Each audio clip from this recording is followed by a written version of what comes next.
আসসালামু আলাইকুম।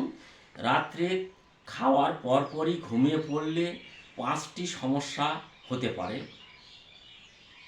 প্রথমত গ্যাস ও বদহজম, অ্যাসিডিটি ও বুক জ্বালা-পোড়া, ওজন বেড়ে যাওয়া, ডায়াবেটিস বেড়ে যাওয়া এবং ঘুমানোর সমস্যা।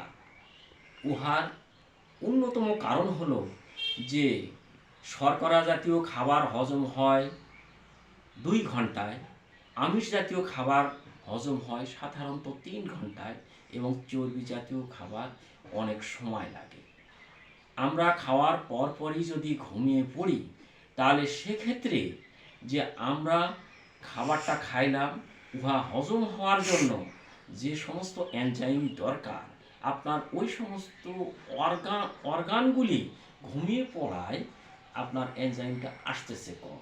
সেক্ষেত্রে হজমের একটু সমস্যা হবে এবং বদহজম হবে, বিশেষ করে আঁশ জাতীয় খাবার খেলে আরও বেশি সমস্যা হবে এবং আপনার অ্যাসিডিটি বেড়ে যেতে পারে এবং আপনি যে ক্যালোরিটা খাইলেন উহা আপনার অর্গানগুলো নিচ্ছে না, শুধু হাড়ে যতটুকু লাগতেছে ততটুকুই নিচ্ছে। তাহলে আপনার ওজন বেড়ে যাবে এবং রাত্রে ঘুমানোর পরে শরীরে ইনসুলিন মাত্রা কম থাকে। সেক্ষেত্রে আপনি যে খাবারটা খাইলেন ইহা ইনসুলিনে আর কোষের মধ্যে নিয়ে যেতে পারতেছে না, ফলে রক্তে শর্করা বেড়ে যায় এবং আপনার হাড়ের উপরে যখন ক্যালোরিগুলি প্রচণ্ড চাপ দিচ্ছে তখন কিন্তু আপনাকে অস্বস্তি লাগতেছে এবং আপনার যে ঘুমানোর জন্য যে সমস্ত আপনার হরমোন আসা দরকার, অর্থাৎ যে ডোপামিন, সেরোটিন উহা ঠিকমতো নিঃসরণ হচ্ছে না, তাই আপনার ঘুমও ঠিকমতো হচ্ছে না।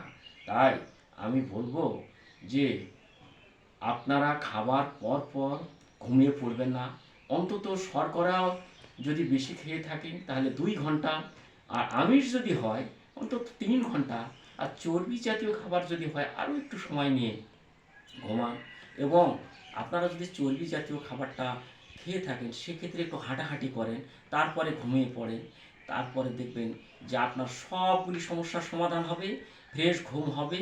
ঘুম ঠিক তো দুনিয়া ঠিক। ঘুম ঠিকতে আপনার ইমিউন সিস্টেম উন্নত এবং আপনার সহজে রোগ বালাই হবে না, শরীর হবে ফুরফুরা। আপনারা ভালো থাকুন। আসসালামু আলাইকুম।